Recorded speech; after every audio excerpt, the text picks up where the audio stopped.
Core हमारे भारत देश में युवाओं का एक अद्भुत संगठन है, जिसका उद्देश्य ही देश के युवाओं में चरित्र, अनुशासन, धर्मनिरपेक्षता और सेवा भाव का संचार करना एवं संगठित, प्रशिक्षित व प्रेरित युवाओं का एक ऐसा मानव संसाधन तैयार करना जो जीवन के प्रत्येक क्षेत्र में नेतृत्व प्रदान करे और हर परिस्थिति में सफल हो।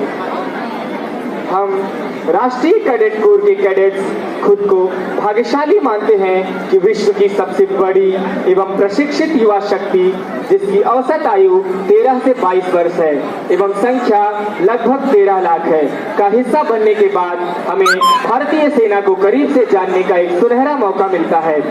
अभी आपने देखा कि हमारी भारतीय वायुसेना ने एरियल रेकी कर दुश्मनों के इस एक मोर्चे की हरकतों की सूचना प्राप्त कर थल सेना मुख्यालय को प्रदान की। ये एरियल रेकी देश की निगरानी के काम आती है। हमारी भारतीय सेना इन्फेंट्री के एक सेक्शन द्वारा दुश्मनों के एक बंकर को तबाह करने का प्रदर्शन किया जाएगा। भारतीय सेना के एक इन्फेंट्री सेक्शन में 10 जवान होते हैं, जिनका आप सबके समक्ष परिचय कराया जा रहा है। एक सेक्शन में section commander, section 2IC, support group एवं असाल ग्रुप होता है। सेक्शन कमांडर असाल ग्रुप के साथ तथा सेक्शन 2IC सपोर्ट ग्रुप के साथ होता है। सपोर्ट ग्रुप में लाइट मशीन गन एवं रॉकेट लॉन्चर जैसे दुश्मन पर भारी तादाद में फायर डालने वाले हथियार होते हैं।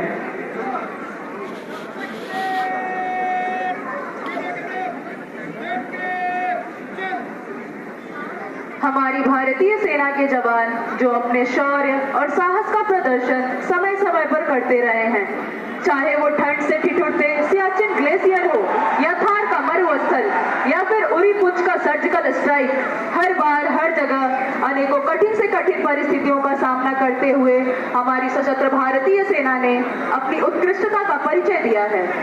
इसी की एक छोटी सी झलक हम आप कर रहे हैं अपनी अगली प्रस्तुति में। अब यहाँ से सेक्शन कमांडर को आगे की कार्यवाही के आदेश मिलते हैं। सूचना के आधार पर कैसे इन्फेंट्री का एक सेक्शन दुश्मन के उस मोर्चे को बर्बाद करता है, इसका प्रदर्शन आप सबके समक्ष किया जा रहा है।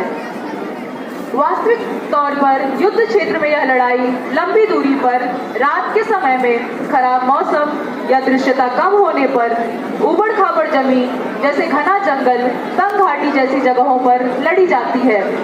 लेकिन आप सभी को भली भांति समझाने के लिए यह कार्यवाही नजदीक से कम दूरी तथा दिन के समय में दिखाई जा रही है, ताकि आप सभी को देखने तथा समझने में आसानी हो। इस प्रदर्शन में इस्तेमाल होने वाले जमीनी निशान एवं झंडे केवल आपकी सहूलियत के लिए लगाए गए हैं। असलियत में युद्ध क्षेत्र में ये उपयोग नहीं होते। मैदान के बाईं तरफ लाल झंडे की ओर ले जाएं। आपको दुश्मनों का एक मोर्चा और हरकत करते हुए सैनिक नजर आएंगे। अब आप अपनी नजरें मैदान के दाहिनी ओर लगे नीले झंडे की ओर ले जाएं। आपको भारतीय सेना का एक इन्फेंट्री सेक्शन एडवांस करता हुआ दिखाई देगा। कुर्बानी वीरों की जीवन कितनों को दे जाती है, कुर्बानी वीरों की जीवन कितनों को दे जाती है, उनके रक्त से सिंचित धरती धन्य धन्य हो जाती है। मौत भी क्या मारेगी उनको, मौत भी क्या मारेगी उनको, जो मरकर भी जी जाते हैं। देश के वीर सिपाही देखो माँ का कर्ज चुकाते हैं, माँ का कर्ज चुकाते हैं। आगे के 2 जवानों को स्काउट नंबर 1 और स्काउट नंबर 2 के नाम से जाना जाता है, और जो नंबर 3 पर है वो सेक्शन के कमांडर हैं। सेक्शन कमांडर ने हाथ के इशारे से सेक्शन को एरोहेड फॉर्मेशन से आगे बढ़ने का इशारा किया। अभी आप देखें कि कुछ हरकत दिखाई देने पर स्काउट नंबर 1 ने सेक्शन को रुकने का इशारा किया। इसी को ध्यान में रखते हुए सेक्शन ने अपनी पोजीशन ले ली, ताकि दुश्मन आपको देखकर एम्ड फायर ना कर सके। सेक्शन कमांडर स्काउट नंबर 1 और स्काउट नंबर 2 के पास जाकर आगे की हरकत के बारे में जानकारी हासिल करते हैं। सेक्शन कमांडर के निर्देश पर स्काउट नंबर 1 और स्काउट नंबर 2 फौज में सिखलाई गई चालों जैसे बंदर चाल, चीता चाल का उपयोग कर फायर एंड मूव के तरीके से कुछ आगे जाकर खबर हासिल करने की कोशिश कर रहे हैं। यहाँ उपयोग की गई चालें जमीन की बनावट एवं मौजूदा आड़ों के हिसाब से वहाँ के प्राकृतिक जानवरों की तरह से चली जाती है ताकि दुश्मन से छिपकर आगे बढ़ा जा सके। अब scout number 1 night vision device से आगे की एरिया की रेकी करता है। नाइट विजन डिवाइस एक ऐसा कारगर इक्विपमेंट है जिससे खराब परिस्थितियों में भी स्पष्ट रूप से बहुत दूर तक भी देखा जा सकता है। सेक्शन कमांडर स्काउट से खबर हासिल करते हैं और आगे की योजना बनाते हैं।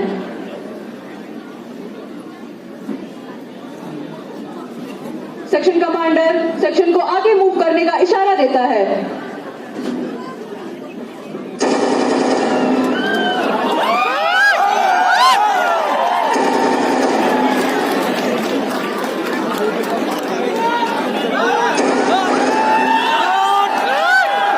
अब आप देख रहे हैं कि सेक्शन पर कारगर फायर आने पर सेक्शन रेंगों की कार्यवाही हैं।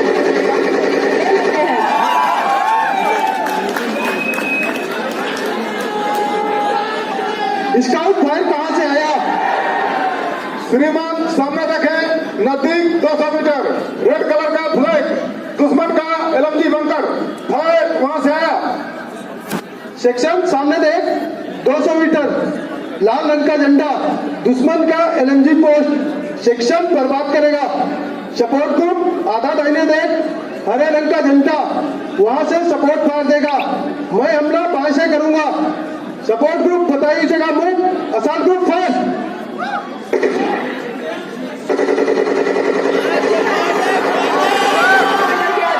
दाहिनी तरफ लगे हरे झंडे के बाद मुकर्रर की हुई जगह पर जा रहे हैं।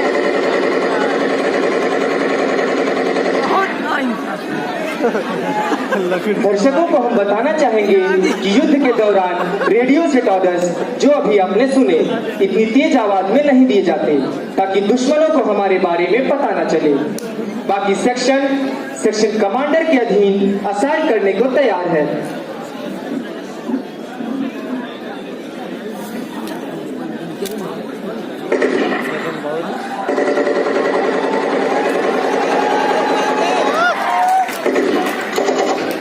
अभी आपके सामने स्मोक कैंडल से धुएं का एक गाढ़ा पर्दा बनाया जा रहा है जो युद्ध में आर्टिलरी या 51 mm मोर्टार की गोलों द्वारा बनाया जाता है जिससे दुश्मन की नजरों तथा एम फायर से बचते हुए असाल्ट ग्रुप अपनी हरकत शुरू कर सके। अरे देखो यार जा रहा है।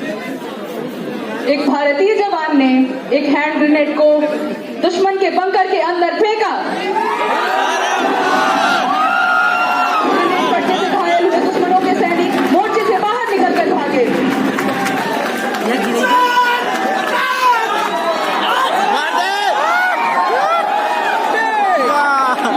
दुश्मन का मोर्चा हमले के बाद एलएमजी सपोर्ट ग्रुप अपने स्थान से निकलकर सेक्शन से मिल जाता है।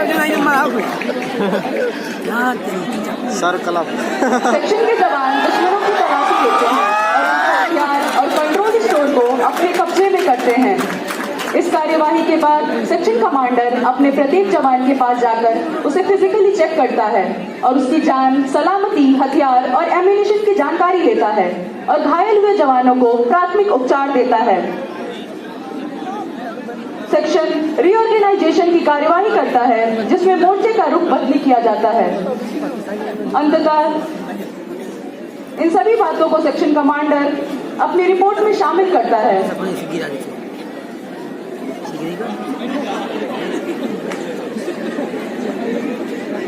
अल्फा 1 अल्फा ओके पास ओवर, अल्फा बंकर फतेह ओवर, 2000 ओवर।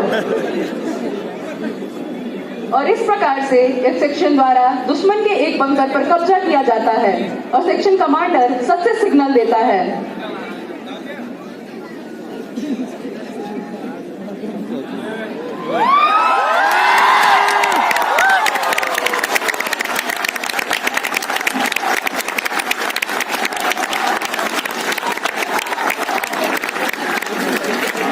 युद्ध जैसे हालात में भी हमारे भारतीय सेना की मानवता खत्म नहीं होती और वे मारे गए दुश्मन के जवानों का अंतिम संस्कार उनके धर्म के अनुसार करते हैं।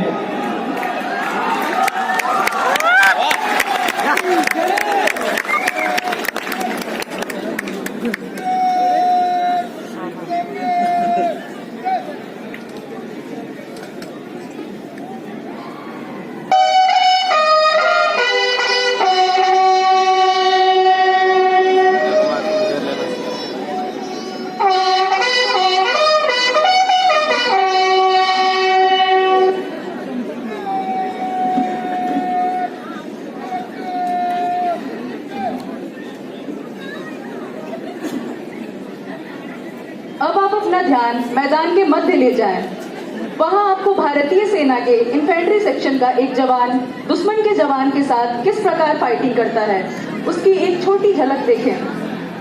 यहाँ पर दुश्मन के जवान को एक डमी के द्वारा दिखाया गया है और अपना भारतीय सैनिक कॉम्बैट ड्रेस में है। आमने सामने की लड़ाई में अपना ये भारतीय जवान दुश्मन के ऊपर कितने जोश एवं जज्बे के साथ प्रहार करता है और अपने शौर्य एवं पराक्रम का प्रदर्शन करते हुए अंतिम लड़ाई को अंजाम देता है।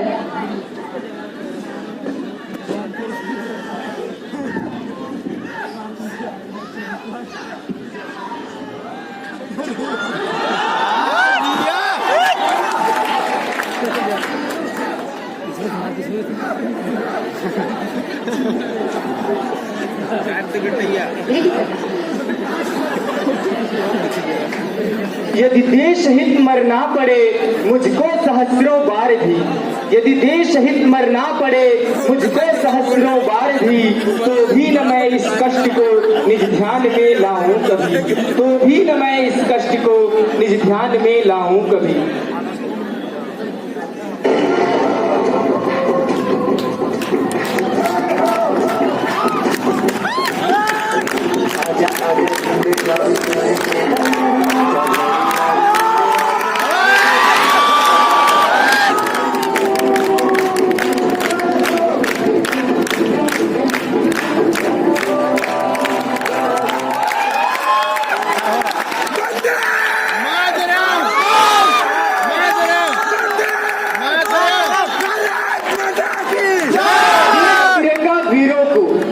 देश तिरंगा वीरों को जब जब सीना ताने ये जीत का बिगुल बजाते हैं, देश के वीर सिपाही देखो माँ का कर्ज चुकाते हैं, माँ का कर्ज चुकाते हैं।